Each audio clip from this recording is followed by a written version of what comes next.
کتاب الصوم وقول اللہ تعالی یا ایہا الذین آمنوا کتب علیکم الصیام کما کتب علی الذین من قبلکم لعلکم تتقون بالسند المتصل من نقل الامام الہمام البخاری رحمہ اللہ قال حدثنا قتیبۃ بن سعید قال حدثنا اسماعیل بن جعفر عن ابی سہیل عن ابیہ عن طلحة بن عبید اللہ ان اعرابیا جاء الى رسول اللہ صلی اللہ علیہ وسلم سائر الراس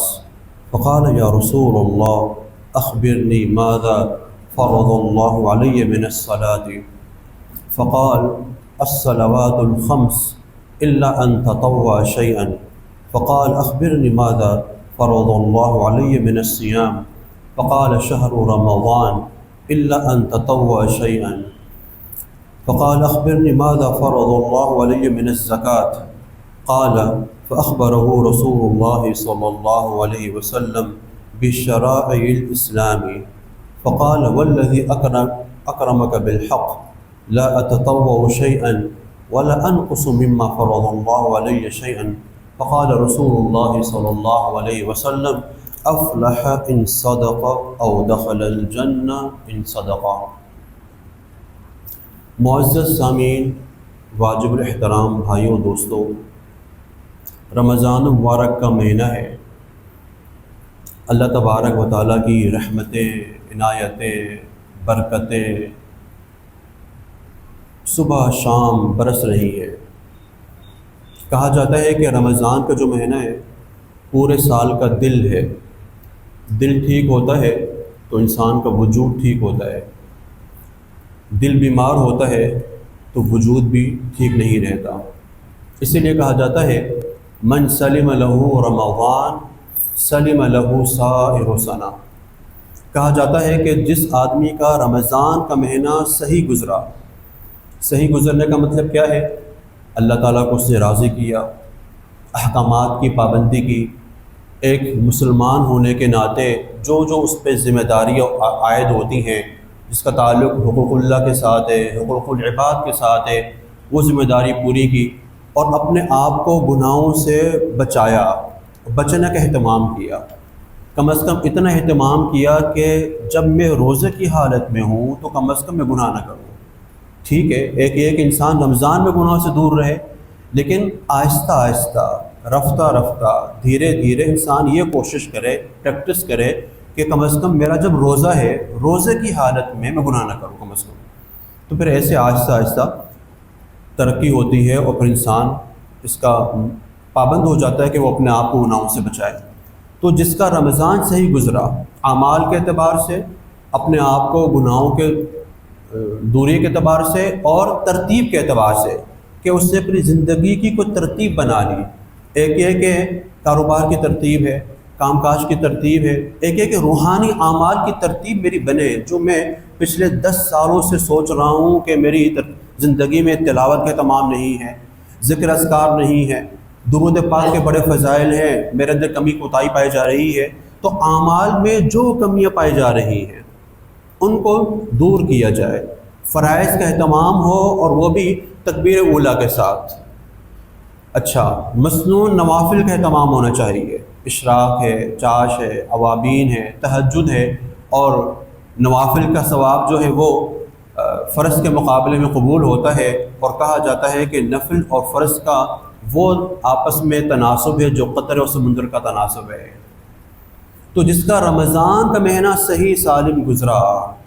اچھا، اور دوسری بات یہ کہ ایک یہ بھی اس کا مطلب بیان کیا گیا ہے کہ اپنے آپ کو ٹینشنوں سے دور کریں،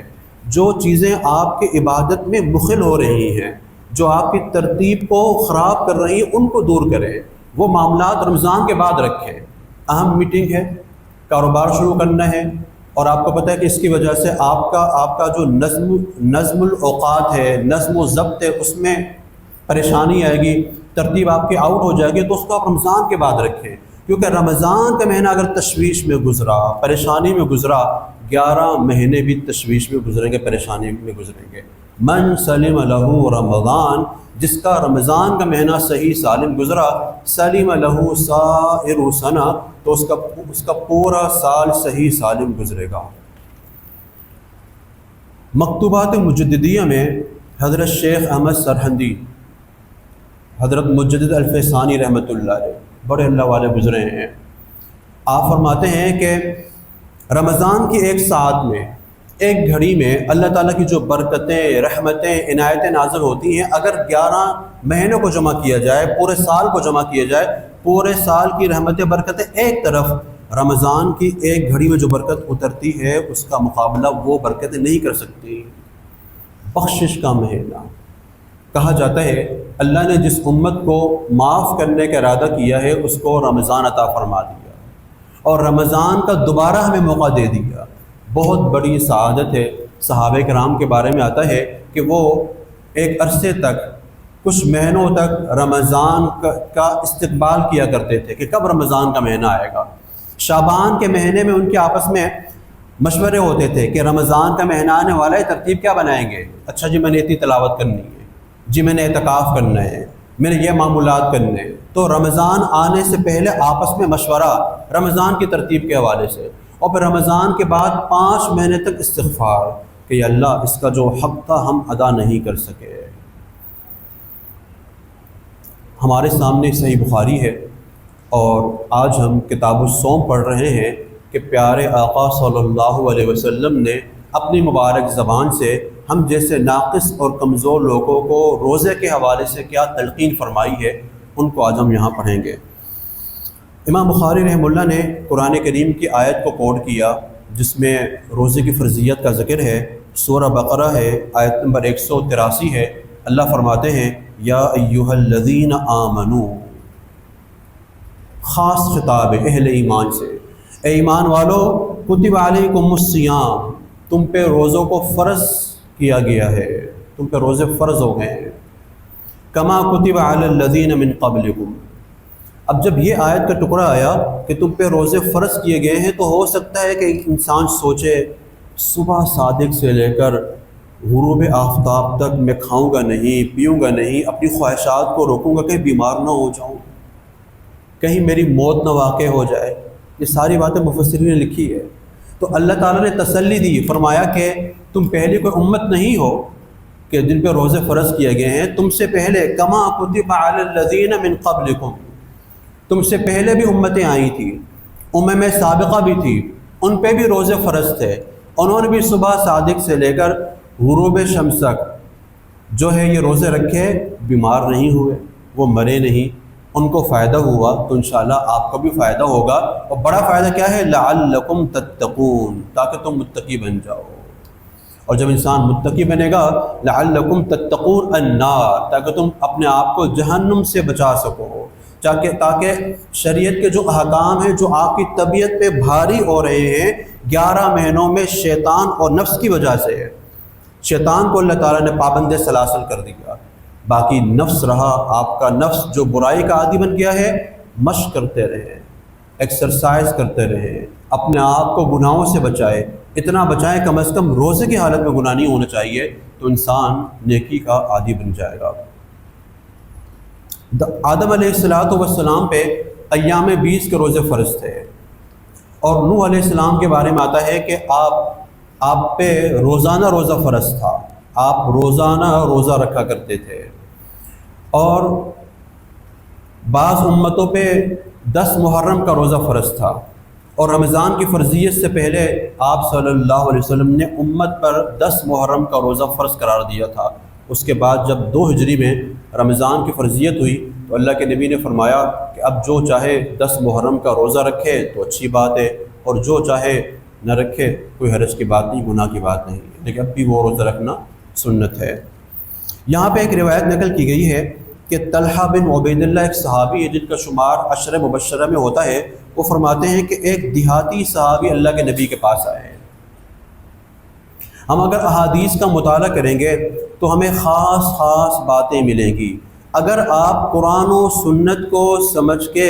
دین پہ چلنا چاہیں گے تو آپ کو دین پہ چلنا بہت آسان نظر آئے گا،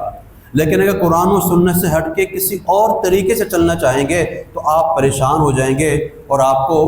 مشکلات کا سامنا کرنا پڑے گا۔ ایک بات بڑے افسوس سے کہنی پڑتی ہے کہ ہمارے یہاں پہ قرآن و حدیث سے وہ لگاؤ نہیں ہے جو ہونا چاہیے۔ میں اس کی واضح مثال دینا چاہتا ہوں، ذرا بات کو سمجھیے گا کہ ہمارے معاشرے میں ایسی چیزیں مشہور ہو گئی جو ثابت نہیں ہیں، جو چیزیں غیر اہم ہیں، ثابت نہیں ہیں نہ قرآن سے نہ سنت سے، ان کا ہم نے اہتمام شروع کیا ہے، اس کو ہم نے فرض کا اور سنت کا درجہ دیا ہے۔ حالانکہ اصول و ضابطہ یہ ہے کہ الندب حکم شرعی لا بد له من دلیل۔ اصول یہ ہے کہ شریعت میں مستحب، اگر آپ کسی حکم کو مستحب کہنا چاہ رہے ہیں کہ جناب یہ عمل مستحب ہے، نفل ہے، تو اس کے لیے بھی آپ کے پاس دلیل ہونی چاہیے، قرآن و سنت سے، اجماع سے۔ اگر آپ کے پاس دلیل نہیں ہے تو آپ اس کو مستحب نہیں کہہ سکتے، آپ اسے سنت نہیں کہہ سکتے۔ تو جو چیز شریعت میں سنت نہیں ہے اس کو آپ سنت قرار دے رہے ہیں، تو یہ آپ نے دین میں اضافہ کر دیا، یہ غلط ہے، کبیرہ گناہ ہے یہ۔ اور ہمارے معاشرے میں ایسا ہو رہا ہے کہ قرآن و سنت سے دوری کی وجہ سے غیر اہم چیزوں کو، غیر مستون چیزوں کو ہم نے مسنون کا درجہ دینے کے بجائے واجب اور فرض کا درجہ دیا ہوا ہے، اور جو چیزیں مسنون ہیں وہ ہم نے چھوڑ دی ہیں۔ میں اس کی مثال دینا چاہتا ہوں کہ تراویح کی دعا ہے۔ تراویح کی جو دعا آپ کے یہاں بھی لگی ہوئی ہے، ہر مساجد میں ہوتی ہے، ائمہ حضرات بھی پڑھ رہے ہوتے ہیں، ثابت نہیں ہے، کسی حدیث میں نہیں آئی ہے۔ اب سوال یہ ہے کہ جو تراویح کی دعا ہے نا، پڑھنا جائز ہے، دیکھیں بات کو سمجھیں، یہ دعا پڑھنا جائز ہے، آپ اگر بطور دعا کے پڑھنا چاہ رہے ہیں تو پڑھ سکتے ہیں، کوئی حرج کی بات نہیں ہے، لیکن اس دعا ہی کو پڑھیں کہ جب تک تراویح کے بعد 4 رکعتوں کے بعد میں اس دعا کو نہیں پڑھوں گا تو میری تراویح قبول نہیں ہوگی۔ دلیل کہاں پر ہے؟ کس کتاب میں آئے؟ بخاری میں، مسلم میں، ابو داؤد میں، ترمذی میں، ابن ماجہ میں، کس حدیث کی کتاب میں نہیں آیا؟ تو جو چیزیں ثابت نہیں ہیں اس کو ہم نے اتنا اپنا مسلط کیا ہوا ہے، ٹھیک ہے؟ تو یہ تراویح کی جو دعا ہے وہ ثابت نہیں ہے، تو اس کو سنت سمجھ کر نہ پڑھیں، ویسے پڑھنا جائز ہے۔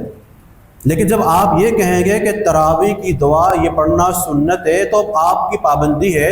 آپ کی ذمہ داری ہے کہ آپ اس کا حوالہ پیش کریں۔ کس کتاب میں سنت لکھا گیا ہے بتائیں مجھے، کوئی اس کا حوالہ نہیں ہے۔ سنت کیا ہے میں بتاتا ہوں، وتر کے بعد دعا پڑھنا سنت ہے، ابو داؤد کی روایت ہے اور نسائی کی روایت ہے۔ اب جو چیزیں ثابت ہیں اس کا ہم اہتمام ہی نہیں کرتے۔ روایتوں میں آتا ہے کہ کان النبی صلی اللہ علیہ وسلم یقول بعد الوتر سبحان الملک القدوس سبحان الملک القدوس سبحان الملک القدوس یرفع بها صوتا، یہ ثابت دعا ہے، ابو داؤد کی روایت ہے، نسائی کی روایت ہے، سند صحیح کے ساتھ ہے۔ آپ کسی کے سامنے حوالہ پیش کر سکتے ہیں کہ اس کا ترجمہ کیا ہے، کہ آپ صلی اللہ علیہ وسلم وتر کے بعد 3 مرتبہ ان کلمات کو ارشاد فرمایا کرتے تھے، سبحان الملک القدوس سبحان الملک القدوس، اور تیسری مرتبہ دال کو کھینچتے تھے، سبحان الملک القدوس۔ اب ہماری کم علمی دیکھیے، جو چیزیں ثابت ہیں وہ ہم نے چھوڑ دی ہیں،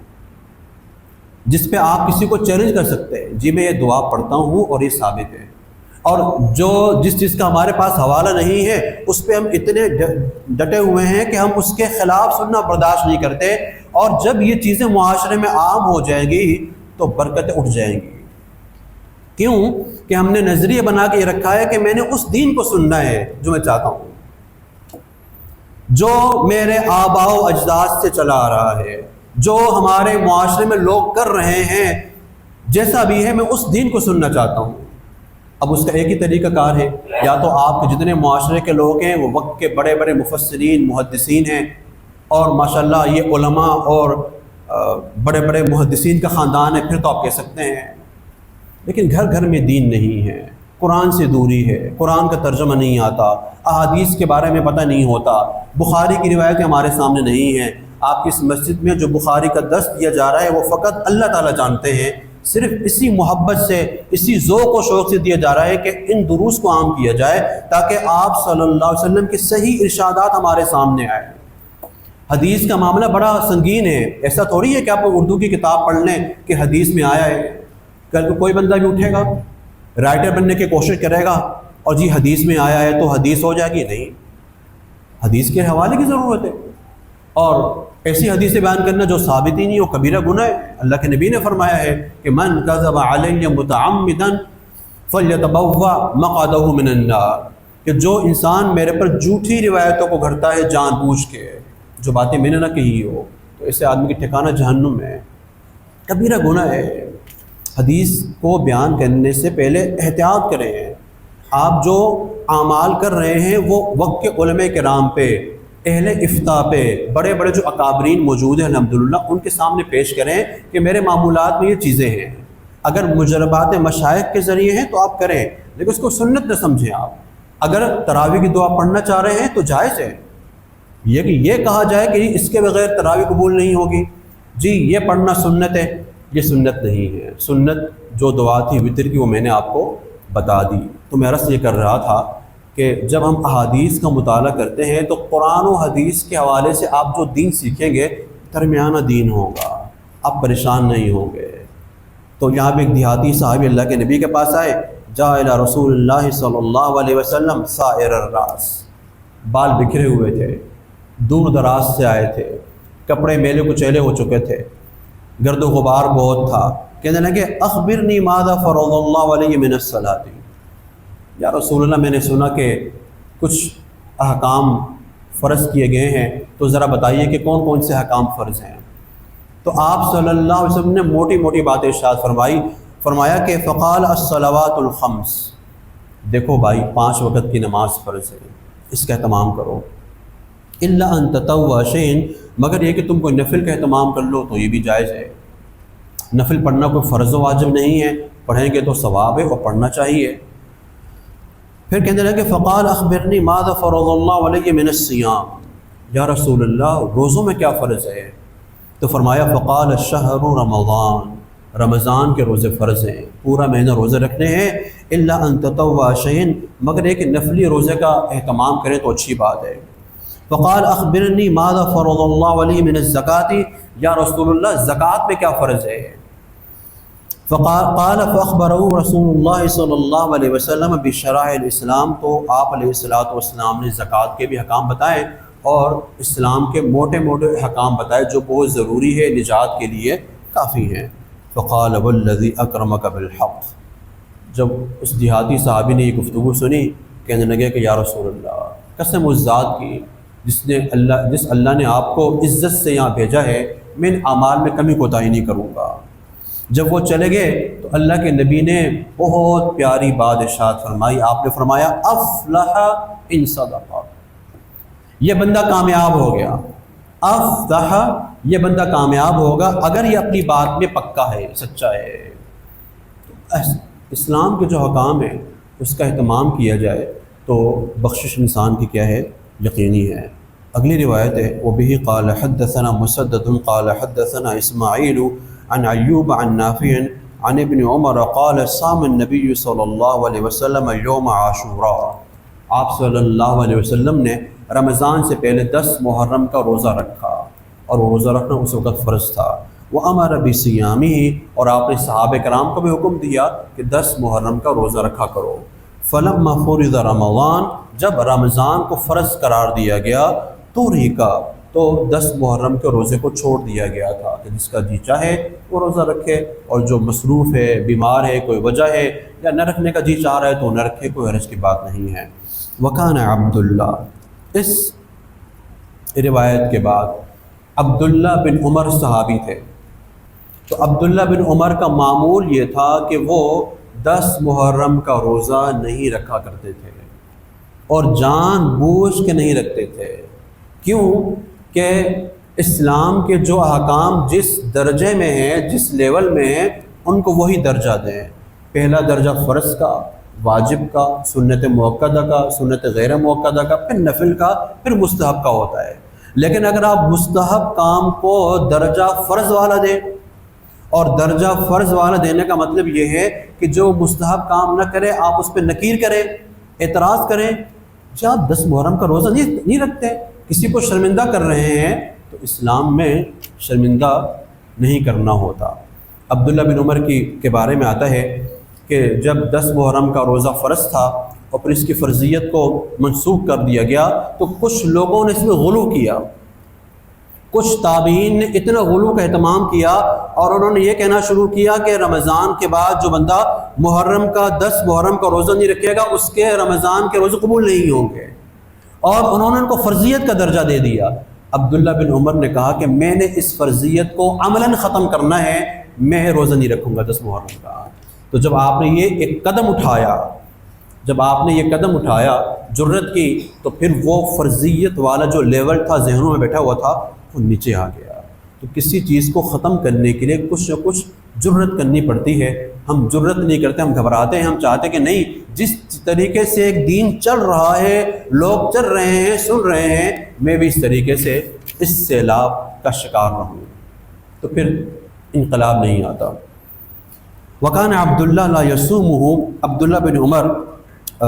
10 محرم کا روزہ نہیں رکھتے تھے، الا ان یوافق صومہ، مگر یہ کہ جو آپ کی ایک ترتیب چلی آتی تھی کہ مہینوں میں مخصوص روزہ رکھا کرتے تھے، اگر ان مخصوص ترتیب میں 10 محرم کا روزہ آتا تھا تو اپنی ترتیب کے مطابق روزہ رکھتے تھے، لیکن اسپیشل طور پر 10 محرم کا روزہ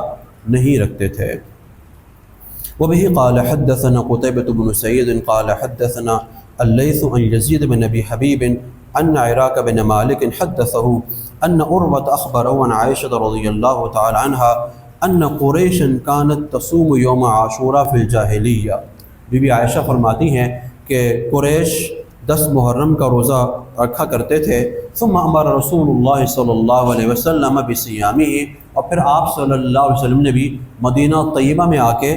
10 محرم کے روزے کا حکم دیا، حتیٰ فرض رمضان، یہاں تک کہ رمضان کو فرض قرار دے دیا گیا۔ فقال رسول اللہ صلی اللہ علیہ وسلم، پھر بعد میں آپ نے فرمایا، من شاء فلیصم، جو چاہے روزہ رکھ لے، ومن شاء افطر، اور جو چاہے روزہ نہ رکھے۔ باب فضل الصوم، یہ باب ہے روزے کی فضیلت کے بارے میں۔ وبه قال حدثنا عبد الله بن مسلمة عن مالك عن ابي الزناد عن العارج عن ابي هريرة رضي الله تعالى عنه ان رسول الله صلى الله عليه وسلم قال الصيام جنة، اللہ کے نبی نے فرمایا کہ روزے ڈھال ہیں، جنتن ڈھال ہیں، اور بعض روایتوں میں آتا ہے کہ جنتن حسینتن من النار، مضبوط ڈھال ہے جہنم سے۔ آپ نے ایک روزہ رکھا اور وہ روزہ آپ کو جہنم سے بچا کے رہے گا۔ فرمایا کہ فلا یرفث ولا یجہل، جس کا روزہ ہو وہ اہتمام کرے کہ وہ بیہودہ بات نہ کرے، فلا یرفث بیہودہ بات نہ کرے، ولا یجہل جہالت والی بات نہ کرے، جہالت والا کام نہ کرے۔ یہ اشارہ ہے تربیت کی طرف کہ جن لوگوں کی تربیت ہوتی ہے، جن مسلمانوں کی تربیت ہوتی ہے، وہ بیہودہ بات تو ویسے بھی نہیں کرتے، اور خصوصی طور پہ رمضان میں بیہودہ بات سے اپنے آپ کو بہت دور بچاتے ہیں اور جہالت والا کام نہیں کرتے۔ فَإِنِ امْرُؤٌ قَاتَلَهُ أَوْ شَاتَمَهُ، اب سوال پیدا ہوتا ہے کہ ٹھیک ہے ہم اپنی تربیت دکھا رہے ہیں، لیکن جس ماحول میں ہم جی رہے ہیں تو ہمارا واسطہ ہر قسم کے لوگوں سے پیش آ رہا ہوتا ہے، ہر دوسرا بندہ غصے میں ہے، ہر دوسرا بندہ جو ہے وہ بد زبانی کر رہا ہوتا ہے، اس میں تربیت نہیں ہوتی، تو ہمارا واسطہ ایسی قوم سے پڑ رہا ہوتا ہے، یہ ایسی فیملی سے پڑ رہا، ہم لوگ کیا کریں؟ تو اللہ کے نبی نے فرمایا اگر کوئی تم سے جھگڑے کی کوشش کرے، او شاتمہ، یا تمہیں گالی دے، تو تم نے بھی جھگڑا کرنا ہے، تم نے بھی گالی دینی ہے؟ نہیں۔ فرمایا فلیقل انی صائم، وہ یہ کہے کہ بھائی میرا روزہ ہے۔ اس کے 2 مطلب بیان کیے گئے ہیں۔ ایک مطلب یہ ہے کہ جو بندہ آپ سے غلط طریقے سے بات کر رہا ہے، بدتمیزی کر رہا ہے، لڑنے کے لیے آ رہا ہے، تو میں ہو رہی ہے، آپ یہ کہنے کہ بھائی میرا روزہ ہے۔ یہ اگلے بندے کو احساس دلانا ہے کہ دیکھو تمہارا بھی روزہ ہے۔ اگر اس کے اندر انسانیت ہوگی، اس کے اندر احکام اسلام کی عقیدت اور محبت ہوگی، وہ رک جائے گا۔ لیکن اگر پھر بھی نہیں رک رہا تو اس کا مطلب یہ ہے کہ اس کے اندر درندگی ہے، انسانیت نہیں ہے۔ ایسے بندے کو منہ لگانا، اپنا وقت برباد کرنا ہے، جانے دیں، اگنور کریں، رہنے دیں۔ اگر وہ اپنی بد ترتیبی، بد تہذیبی دکھا رہا ہے تو کم از کم آپ تو اپنی تربیت دکھائیں۔ آپ یہ کہیں کہ فلیقل انی صائم، میرا روزہ ہے۔ اور دوسرا مطلب یہ بیان کیا گیا ہے کہ بار بار اپنے جی میں کہنا چاہیے کہ آج میرا روزہ ہے۔ ایک بزرگ گزرے ہیں، ان کے بارے میں آتا ہے کہ وہ دن میں 7 مرتبہ کہا کرتے تھے آج میرا روزہ ہے، آج میرا روزہ ہے، اپنے آپ کو کہنے کے لیے۔ کسی نے کہا کہ حضرت یہ کیا وجہ ہے؟ کہتے تھے کہ حدیث میں آتا ہے کہ آج میرا روزہ ہے، انی صائم۔ اس سے یہ ہے کہ نفس پہ چوٹ پڑتی ہے کہ میرا روزہ ہے، میں لڑوں گا نہیں، اختلافات نہیں کروں گا، بحث نہیں کروں گا، بری باتیں نہیں کروں گا، فحش گوئی نہیں کروں گا، ناجائز کام نہیں کروں گا، کم از کم روزے کی حالت میں نہیں کروں گا۔ مرتین والذی نفسی بیدہ۔ اب سوال پیدا ہوتا ہے کہ اگر ایک آدمی روزے کی حالت میں جھگڑا کرتا ہے، لڑتا ہے، اختلافات کر رہا ہے، تو اب اس کا روزہ ہوگا نہیں ہوگا؟ جواب ہے کہ اس کا روزہ تو ہو جائے گا، لیکن روزے رکھنے سے جو رحمتیں اور جو برکتیں اس کو ملنے والی تھی اور جو آ رہی تھی وہ رک جائیں گی، موقوف ہو جائیں گی۔ جیسے کہ حدیث پاک میں آتا ہے کہ شروع میں اللہ کے نبی نے صحابہ کرام کو نماز کا طریقہ سکھایا۔ بعض صحابہ کرام نماز کے دوران یہاں وہاں دیکھتے تھے، جیسے آج بھی کچھ لوگ دیکھ رہے ہوتے ہیں، نماز پڑھ رہے ہیں، یہاں وہاں دیکھ رہے ہیں۔ تو اللہ کے نبی نے منع فرما دیا، ایاکم والالتفات فی الصلاۃ، کہ اپنے آپ کو نماز میں دائیں بائیں دیکھنے سے روکو، اس لیے کہ فإنہ ہلکا، یہ ہلاکت ہے، یہ ہلاکت والا عمل ہے کہ اللہ کے سامنے اللہ تعالیٰ کے دربار میں کھڑے ہوئے ہو اور دائیں بائیں دیکھ رہے ہو، برکتیں رک جاتی ہیں۔ تو روزہ رکھنے کی حالت میں اختلافات کرنا، جھگڑا کرنا اور فحش گوئی کرنا، اس سے جو برکتیں آپ کو ملنے والی تھی تقوی طہارت والی، وہ رک جائیں گی۔ والذی نفسی بیدہ، اللہ کے نبی نے فرمایا قسم اس ذات کی جس کے قبضے قدرت میں میری جان ہے، لخلوف فم الصائم، روزے دار کی منہ سے نکلنے والی بو اطیب عند اللہ،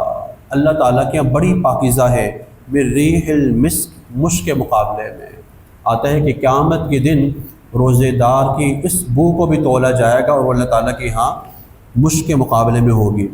یترک طعامہ و شرابہ، روزے دار اپنا کھانا چھوڑ دیتا ہے، پینا چھوڑ دیتا ہے، وشہبتہ، اپنی خواہش کو چھوڑ دیتا ہے، من اجلی، میرے واسطے چھوڑ دیتا ہے، الصیام لی، اللہ تعالیٰ فرماتے ہیں کہ روزے میرے لیے ہیں،